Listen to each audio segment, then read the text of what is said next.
I regret stripping. I am still a normal person with worries, and the fact that I know that I could just go out and get it and not have to struggle or worry about the things that I do today and now is really hard to live with. Just knowing that I could go and trick somebody off and I would have no problems. Whatever my problem was, it would disappear like that. I will never be satisfied with any normal job again. Be gone, fuck! Ever. And there is an expiration date on stripping. You have to come to terms with that at some point in time. I don't think I will ever come to terms with the fact that I can't be a stripper again. Your thoughts?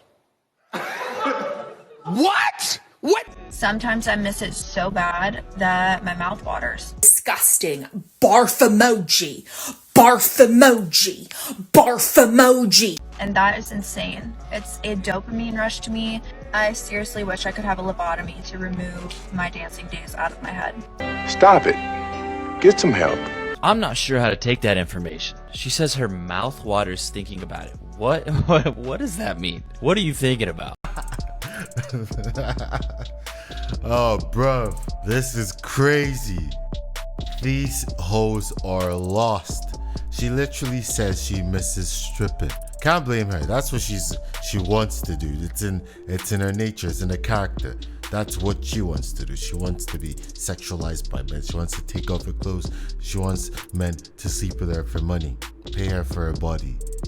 Unfortunately, there's some guys, some suckers out there who would take this girl and try and change her and think she would change. No, this is what she wants to do. If that's in her past, you don't wife them up. You do not wife these ones up. Nope. If she used to be a stripper, she would always be a stripper. She can't stop. She can't stop the drug from male attention and the money thrown at her. And look at you, silly ass soy boy, going to take this one seriously. Stupid. Like the guy says, you don't know what to make from it. Her mouth waters.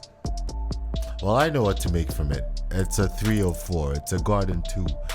If Jesus can't even save these hoes, what makes you think you can? The older that women get, the more bitter they get, the harder it is for them to get into a relationship, the harder it is for them to be cooperative. Women always have something to say when a man is with somebody who is younger than him, but let a woman come out and be with a man who is super young. People be like, I know that's right, girl. She still got it. They will defend women being out here and being impregnated and being baby mamas. They are the ones who actually stand in the gap and are promoting baby mama culture. It's the women. It's not the men promoting it. It's the women. Yeah, girl, well, you know, have that baby for yourself. You could do it. You don't need him. People would rather be outraged at a woman who got married young than be outraged at somebody having 3, 4, 5, 6, 7 baby daddies. That's the stage that we're in right now. It's okay to have baby daddies. It's okay to, you know, your body, your choice, and you can sleep around and be with whoever you want to. But if you're married to somebody and we see that it's somebody who belongs to us, aka the sisterhood, all of a sudden everybody gonna jump up on you. The reason why different societies, different civilizations, and different cultures have always deemed women over 24, 25 as leftover, because they're past a certain point where they become bitter. They've learned things that they can't change, and they cannot pair bond with a man. And most likely at that age they've been with quite a lot of men. But there's the odd virgin who hasn't been with a man, but at 24, 25, maybe even at 28, she's all been focused on career. Maybe she's done a few things like, you know, a little licking a little lollipop and all of that nonsense. They're lost, they're fried. You have to pick them young. One who wants to get into your frame and be a wife, not one who wants to do whatever she wants to do and wants you to come into her life. Nope. How do you deal with a man that is more sensitive than you? It gets strange for me in conversations like these when we talk about one party being more sensitive or more soft. And a lot of times that kind of boxes men in, and it's alarming, because if a man can't be sensitive and soft in his relationship, then where can he be? Like I don't know too many men that don't want to take their guard down with their old lady. Like I don't want to have to come home and protect myself from you. Like, do you know what I gotta go through out in the world, and then to have to come home and guard and tiptoe with you because I can't be vulnerable? Like, even when we use the word soft, bruh, a man being hard all the time will destroy him. Get you a man that gotta be hard all the time and see how he handle you. Brother, a man has to find softness in himself to properly handle those parts of you. Empathy is like a huge quality that's necessary for a healthy partnership. And in order to empathize, one almost has to see oneself. And if a man can't see himself in your emotions, if he can't see himself in your softness, then again, what do you think he's going to do? So when you talk about not wanting a man that's more sensitive than you, that's you falling into training that cuts pieces of a man off. And then you complain about those pieces being missing when he show up at your doorstep. Modern women nowadays claim they want a man to be vulnerable, to be in tune with his emotions and connect with them emotionally. Do not believe them. What they actually are saying is they want a man to only focus on their emotions and connect with their emotions and make them feel good and not his emotions. It's all about them. The moment you start actually being vulnerable and expressing yourself and being in a relationship with someone like you should be, they find you disgusting and they move on. They treat you like shit. Do not listen to these ones. And when you find one like that, you know you have a more than one. And guess what you do? You next her and you pick one that's not more than one, that understands that it goes and it comes. Handy go, handy come. Scratch my back, I scratch your back. Doesn't mean you need to be vulnerable around your woman every time and crying like a baby. No, do not cry. Save those things for your friends if you really need to. Save these important conversations for your friends, but you should be able to connect emotionally with your woman. She should be able to be your support when you need that emotionally. You should be able to be vulnerable to a degree with her. And if you can't be, you're with the wrong one. Yes, you are with the wrong one. Because there are some decent ones out there that understand that. And they actually want that from their man. They want to connect to their man in that way. They want that vulnerability because they know it's, as a human being, it's impossible to be a rock every time. And they want to be there for him as he has been there for her. But more, like I said, modern women always say they want a man to be vulnerable, and there are tons of videos online where women ask men to be vulnerable and they stop being vulnerable and they shit on them and they next them. Sometimes you can test a woman when you're with her in the beginning, where you are vulnerable, something that's not that major, something a little tiny, a little vulnerable with her, and see her reaction.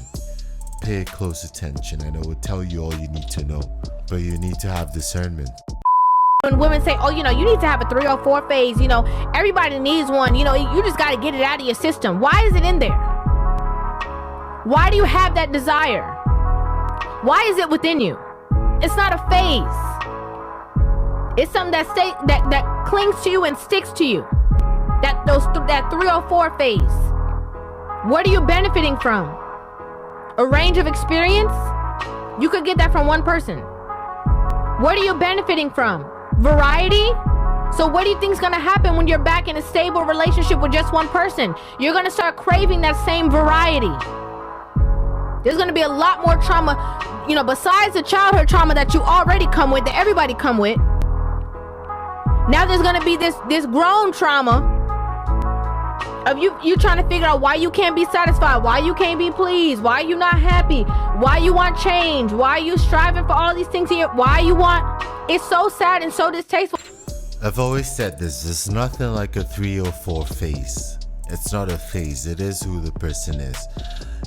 Innately, that's whom the person wanted to be. That's how they wanted to be, and they did it. And once they do it, they can't stop. It's a drug. It feels good, and it's a skill they've learned. They could have chosen to learn the other skills that are the opposite of a 304, a garden 2, which is a wife. They could have learned those skills, a decent woman, a wife, where they dress modestly, where they speak life into men, where they have correct ways of speaking. They don't cuss, they don't drink everywhere they can, the things that we know are qualities of a decent, good woman that nowadays media, whether on television, movies, the news, or social media, doesn't show. We know that now. Once she slept around, went out drinking, met a guy she likes, he smashed for a week or two, sometimes for a one night stand, and on to the next guy. That's a 304. She has more than 3 bodies. She's not worthy of being a wife. Keep her as just a plaything.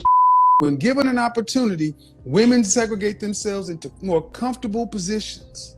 I don't think that matters. That's your problem. You don't understand what's important. What's important then, Mr. Sanders? Y'all are completely out of line. That you don't even understand how the world works. You're running on override. Men build the world that you live in. Oh, okay. Who built that house or apartment you live in? Was it a crew of women? Who designed the metal work? Who put in the floor, the plumbing, the electrical system, the heating? Who put that in? The car you drive, was that built by a crew of women? So women are not capable of doing none of those things. No. You're not good at it. And when given a choice, excuse me, because when given a choice, because women are free today, right? Uh-huh. And you're educated, right? Uh-huh. Then why don't we see 51% of the construction workers as women? Why don't we see 51% of the engineers as women? Why don't we see 51% of the plumbers, electricians, military, train operators, heavy, dangerous work as women? Because I ended a relationship and cut off an engagement from a great man. But why? He was a good man. He loved God. That is good. He loved and adored me. He was there for me. C'est bien. He was handsome. He was well educated. Benjamin. Yes, he checked all the boxes. But there there's a but. There's a but. Neighbors gather around. There's a but. But there was still something missing. And I just knew that I could not go through with this marriage. There was just something that did not connect. I felt that there should have been a connection between he and I in order for me to be his wife. Jesus Christ, lady, he is not Wi-Fi. You are not iPhone. Why are you looking for invincible connection when he already has all the good qualities that you want? And so I cut off the engagement. You fumbled the bag, lady. He's a good man, Savannah. Is it because he did not possess the demonic energy that you ladies seem to be attracted to these days? I don't understand this. I give up. I give up.